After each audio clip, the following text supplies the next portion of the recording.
नमस्कार, ये आकाशवाणी शिमला है। अब आप प्रभा शर्मा से प्रादेशिक समाचार सुनिए। आज के मुख्य समाचार। लोगों में खून और पोषक तत्वों की कमी को दूर करने के लिए सूक्ष्म पोषक तत्वों वाले चावल की आपूर्ति को केंद्र ने दी मंजूरी। मुख्यमंत्री सुखविंदर सिंह सुक्खू ने आईजीएमसी शिमला में प्रदेश के पहले ट्रॉमा सेंटर का किया लोकार्पण। पूर्व भाजपा सरकार पर स्वास्थ्य क्षेत्र की अनदेखी का लगाया आरोप। तकनीकी शिक्षा मंत्री राजेश धर्माणी ने कर्नाटक के मुख्यमंत्री से की भेंट। हिमाचल में हाइड्रो पावर परियोजनाओं में निवेश के लिए किया आमंत्रित। और कुल्लू जिला के पिरडी में हिमाचल सहित अन्य राज्यों के युवा सीख रहे हैं रिवर राफ्टिंग के गुर।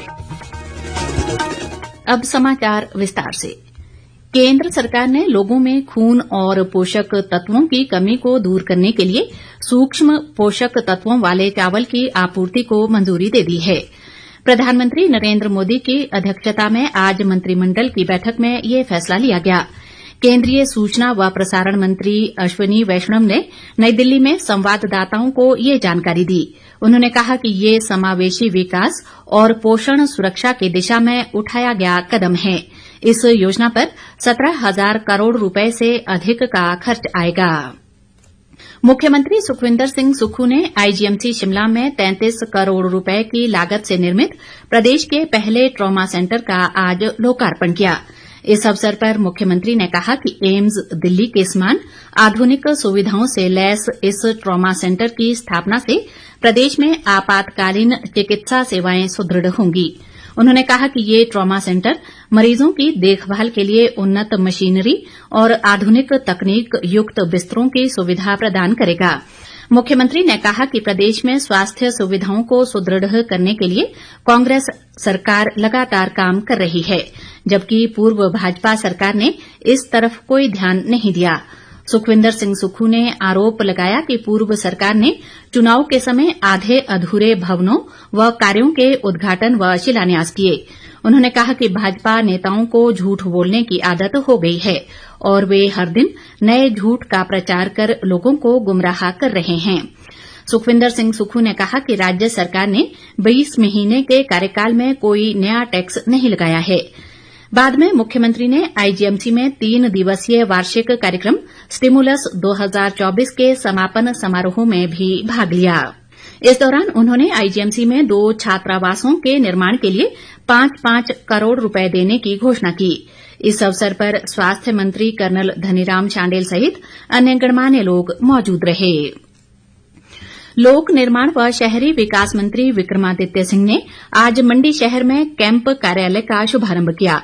इस अवसर पर उन्होंने कहा कि लोकसभा चुनाव के दौरान लोगों से किए वायदों को आज पूरा कर दिया गया है। विक्रमादित्य सिंह ने कहा कि कैंप कार्यालय उन्होंने निजी संसाधनों से खोला है और मंडी संसदीय क्षेत्र के साथ साथ प्रदेश के लोग भी अपनी समस्याएं यहां रख सकते हैं। उन्होंने कहा कि इस कार्यालय में प्राप्त समस्याओं को समाधान के लिए तुरंत शिमला भेजा जाएगा। इससे लोगों को अपने कार्य के लिए शिमला नहीं आना पड़ेगा। विक्रमादित्य सिंह ने कहा कि विकास कार्यों में वे सांसद कंगना रनौत का सहयोग करते रहेंगे और दलगत राजनीति से ऊपर उठकर हिमाचल के विकास को आगे ले जाना उनकी प्राथमिकता है। इस अवसर पर पूर्व सांसद व प्रदेश कांग्रेस अध्यक्ष प्रतिभा सिंह सहित अन्य गणमान्य लोग मौजूद रहे। ग्रामीण विकास व पंचायती राज मंत्री अनिरुद्ध सिंह ने आज शिमला जिला के नारकंडा में खंड विकास अधिकारी कार्यालय का लोकार्पण किया।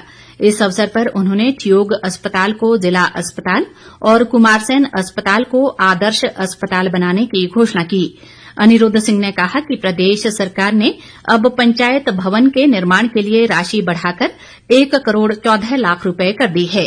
इस दौरान उन्होंने नारकंडा में हिमईरा कॉम्प्लेक्स बनाने का भी ऐलान किया ताकि क्षेत्र की महिलाओं को उनके उत्पाद की बिक्री के लिए बेहतर स्थान उपलब्ध हो सके।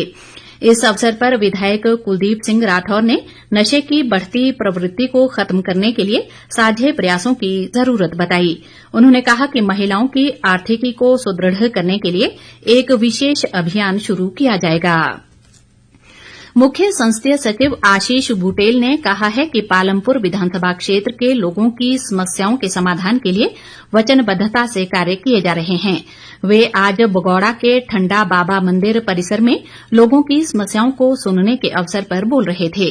बुटेल ने कहा कि पालमपुर विधानसभा क्षेत्र में विकास कार्य के लिए धन की कोई कमी नहीं है और विभिन्न विकासात्मक कार्यों पर 600 करोड़ से भी अधिक की धनराशि खर्च की जाएगी।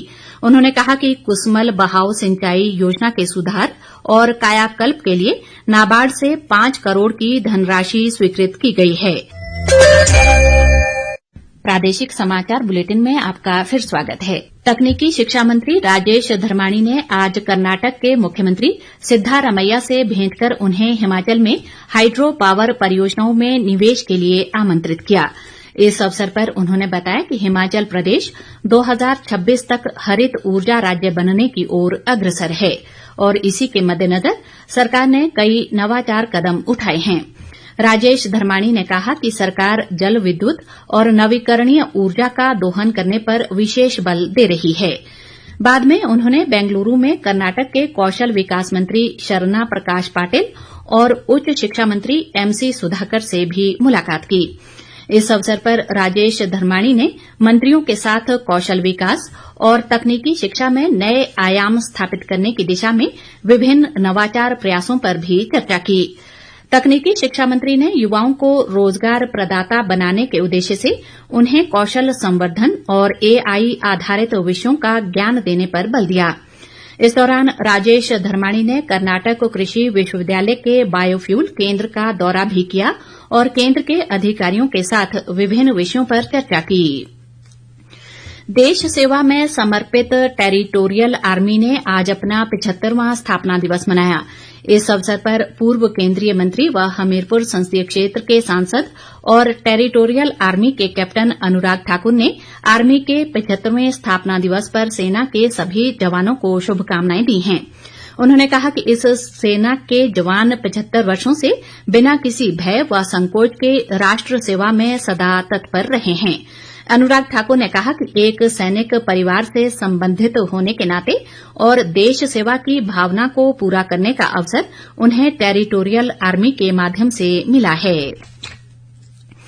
मुख्य संसदीय सचिव किशोरी लाल ने कहा है कि प्रदेश के लोगों को प्रचुर मात्रा में शुद्ध पेयजल उपलब्ध करवाने के लिए सरकार प्रतिबद्ध है।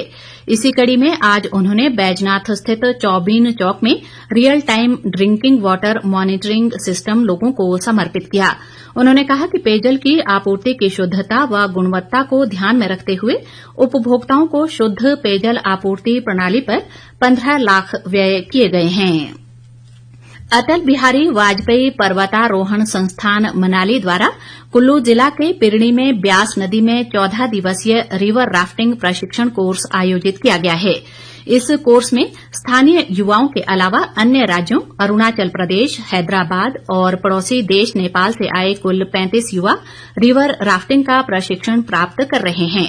राफ्टिंग शिविर में युवाओं को राफ्ट पलटने के बाद बचाव की तकनीकी शिक्षा प्रदान की जा रही है। डाक विभाग द्वारा आज विश्व डाक दिवस मनाया गया। इस उपलक्ष्य पर यूनिवर्सल पोस्टल यूनियन की 150वीं वर्षगांठ भी मनाई गई।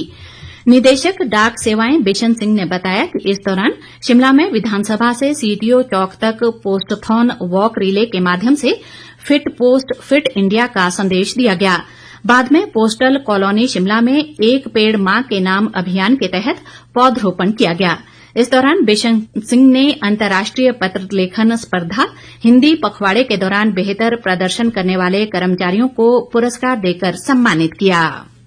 केंद्रीय विश्वविद्यालय शाहपुर में पर्यावरण विभाग व मानवता के समग्र विकास के लिए विद्यार्थी शोध द्वारा 3 दिवसीय राष्ट्रीय कार्यशाला आज शुरू हुई। अनुसंधान आउटपुट और अनुसंधान नैतिकता की दृश्यता व गुणवत्ता बढ़ाने विषय पर आयोजित ये कार्यशाला का 11 अक्टूबर तक चलेगी। इस अवसर पर हिमाचल प्रदेश के शोध प्रमुख डॉक्टर हरीश गौतम ने बताया कि शोध विभिन्न विषयों के विद्यार्थियों को एक मंच पर लाने का प्रयास है, जिससे इंटर डिसिप्लिनरी अप्रोच को बढ़ावा मिल सके। अंत में मुख्य समाचार एक बार फिर। लोगों में खून और पोषक तत्वों की कमी को दूर करने के लिए सूक्ष्म पोषक तत्वों वाले चावल की आपूर्ति को केंद्र ने दी मंजूरी। मुख्यमंत्री सुखविंदर सिंह सुक्खू ने आईजीएमसी शिमला में प्रदेश के पहले ट्रॉमा सेंटर का किया लोकार्पण। पूर्व भाजपा सरकार पर स्वास्थ्य क्षेत्र की अनदेखी का लगाया आरोप। तकनीकी शिक्षा मंत्री राजेश धर्माणी ने कर्नाटक के मुख्यमंत्री से की भेंट। हिमाचल में हाइड्रो पावर परियोजनाओं में निवेश के लिए किया आमंत्रित। और कुल्लू जिला के पिरडी में हिमाचल सहित अन्य राज्यों के युवा सीख रहे हैं रिवर राफ्टिंग के गुर। इसी के साथ ये समाचार बुलेटिन समाप्त हुआ। नमस्कार।